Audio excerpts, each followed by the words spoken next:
Alright, so hi, hopefully the traffic sounds aren't too bad, and I'm currently getting over a really, really bad head cold, but this is a video I really want to make while the iron is still hot, and so I'm going to be talking about the Nikki Phillippi situation going on right now, and you guys might be like, "Oh my God, Michelle, you don't normally name people." Well, in this case, I kind of have to because there's no way for me to get around talking about what's going on without being like too vague. But I'm not gonna be talking about her most of all. I'm gonna be talking more about just people in general and how this isn't an uncommon thing. Uh, Again, apologize for the traffic sounds and my vocals. Head cold. My apartment needs to get aired out, so you're gonna have to deal. I'm sorry. We'll have a normal scheduled video with decent audio when I'm not sick next week. But anyway, so long story short, because I'm not going to be talking about the situation in full here, more that this is a lot more common than people think, and something I really liked was I liked TehMimi's video on the topic because she talked about how she was a vet tech for a small amount of time, or a secretary, and how often people would come in to put their dogs down or leave their dogs. This is because this is what's going on right now is with people.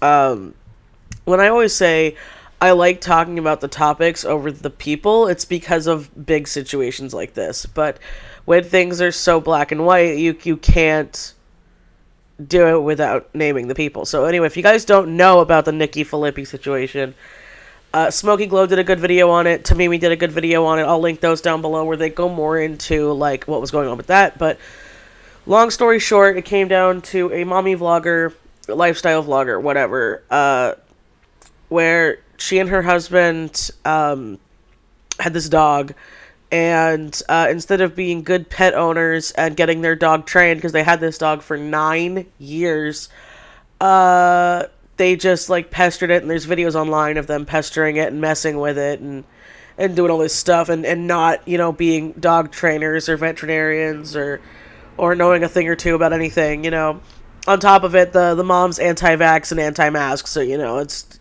just a great combination. And they also live in my beautiful, glorious hellhole of a state called California, so I'd love to say I'm surprised, but I'm not.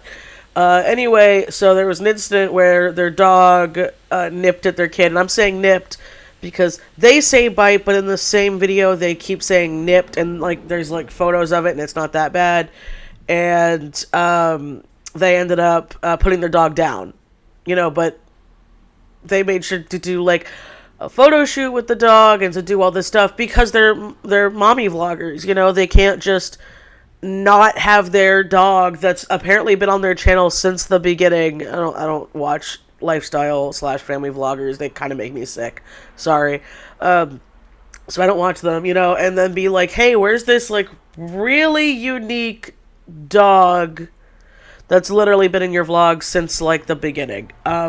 So they tried making this video, and what makes me the most upset, and a lot of people, I'm not seeing people talk about it anyway, is that like when they're doing the video, the dad seems more upset than Nikki does.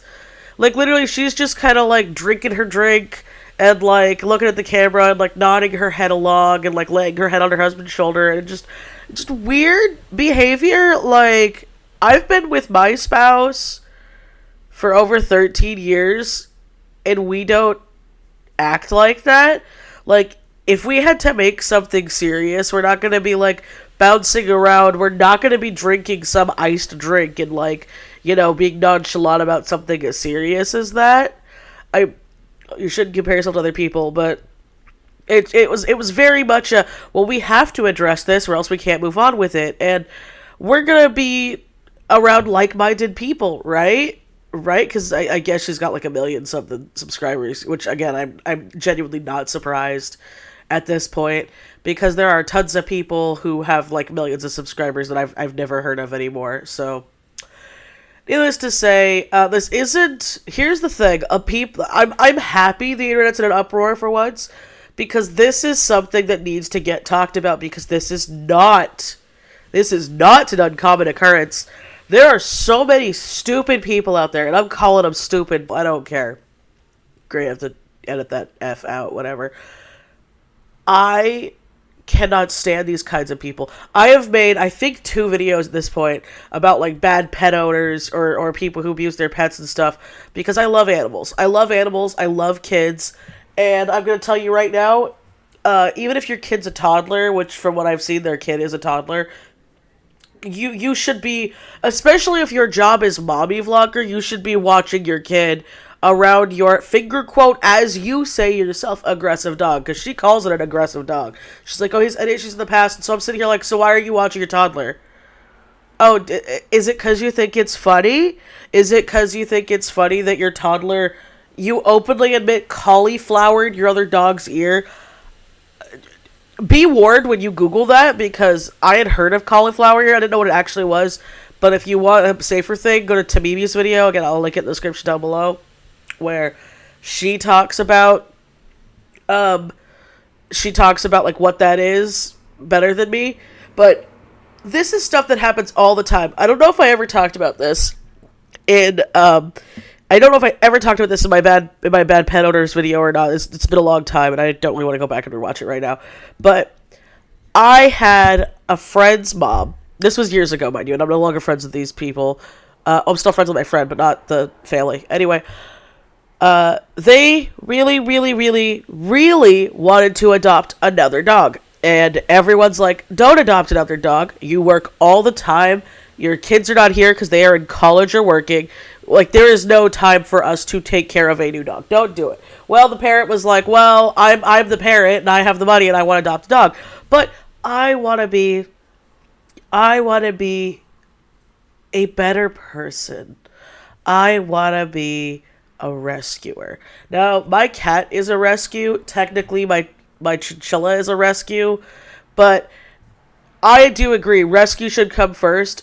But you also need to know what kind of rescue you're getting. I got my chinchilla and my cat when they were both very young. So we could bond with them. We could understand their personalities better. You know, nothing wrong with rehoming problem animals, but you need to be mentally prepared for that.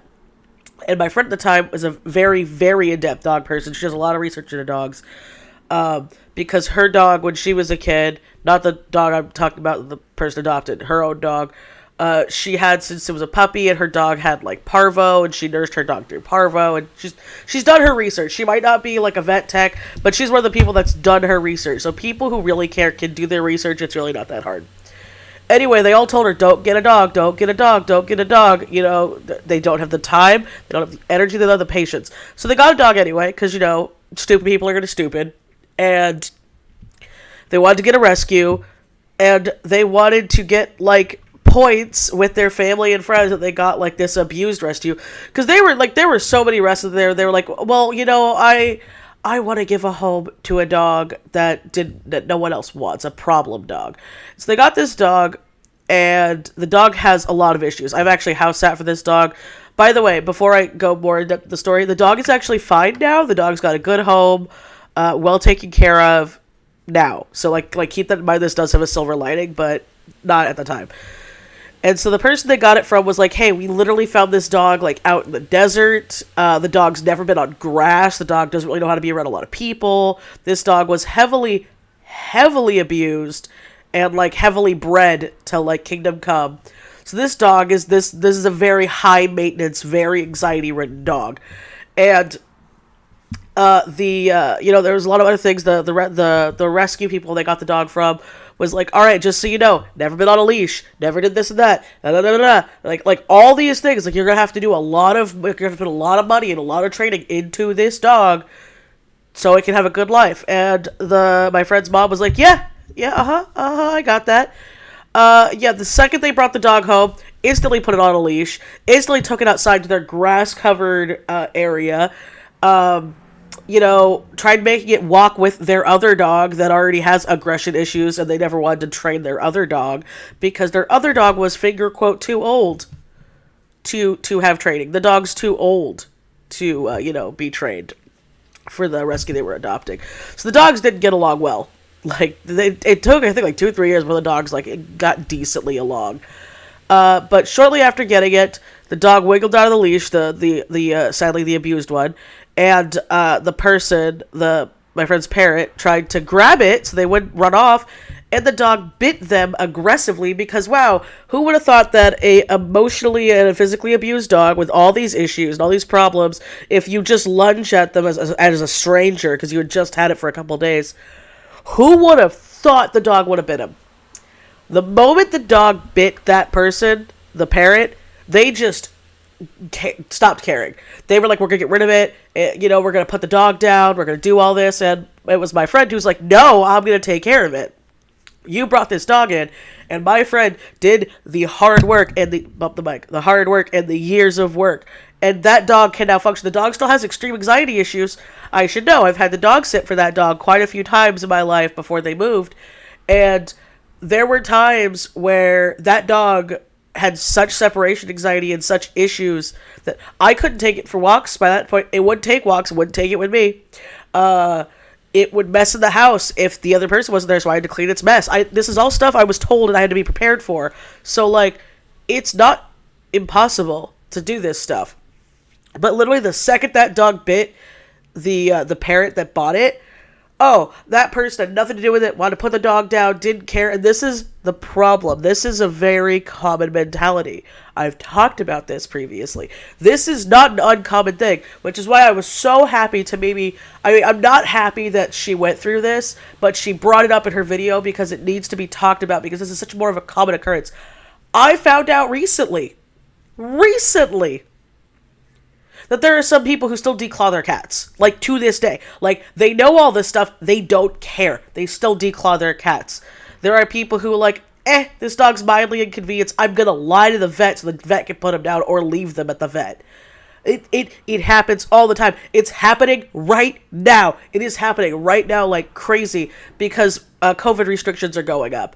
And people don't want to be at home anymore. And this is why I made that freaking video where I was telling people, don't get a dog or a cat because you're bored when you had a very busy, lively, life beforehand where you're not going to be home and you're not going to be able to take care of it. And now animal shelters in my area are being overfilled. Isn't this great? With people who bought animals at the start of, quarantine and now are like, well, now that I got my life back, I don't need this anymore. They are not toys. They are living, breathing animals. I was not a perfect pet owner. I fully acknowledge that. I was not a perfect pet owner in my youth. I was probably a terrible pet owner, and I regret having pets when I was younger. It's one of those things, though, that now that I've learned these experiences, when I eventually have kids, I'm going to see if I'm going to be able to, obviously I'm not going to get rid of my pets, hell no. But if we're going to get another animal, until they're old enough to understand how to take care of an animal, because sometimes kids are going to be kids, but you know what that means? That means you got to parent, okay? You got to parent, you got to train. And if you have a pet and their issues, like a person, you got to be willing to pay for it. You can't just be like, I'll throw them in the backyard, or I'll drop them off, or I'll lie and get them euthanized. Because I've known people that have done that. Not friends, but I've known people that have done that. I've known people that, they were moving and they had a dog or a cat, and instead of rehoming it or putting it in a shelter, they would go to a vet and make up an excuse, and the vet can't legally ask for proof. They can't. There's no way they can ask for proof. And they're just like, all right, here's the bill. I'll just put your pet down. Okay. And they're like, all right, there we go. You hear it all the time, too, where people would talk about, how they had to move, and they're like, well, I couldn't find a pet apartment. It's just too much work to find a pet apartment, or I don't want to pay the pet tax, so I'm just gonna, let my animal go in a city somewhere, or in the wild, or I'm gonna just put him down, and it makes me sick, and it makes me mad, and more people need to be talking about this. More people need to be looking into things. More people need to be calling stuff out, especially if, like you said, the fact that I found out that a friend's family member recently declawed their cat in 2021. I'm like, do they not know what's going on? They're like, oh, they did. They just didn't care. And I'm like, oh, that's lovely. That's great. I love that. I love hearing that. I'm being sarcastic. I hate it. I hate it here. So, yeah, point of this video, want to get it up as soon as possible. I am doing my best to heal and rest up. Don't worry. Also, thank God for backup footage. So anyway, I'm going to leave it here. Please check out, if you want to know more specifically about the Nikki Phillippi situation and not the topic I was talking about, again, check out TehMimi or SmokeyGlow's video down below. I love you guys so, so much. Thank you as always to my amazing Patreon patrons. I love you all so much. And please comment, like, and subscribe for the bot. It helps. It really does. And I'll see you guys next time. Bye-bye.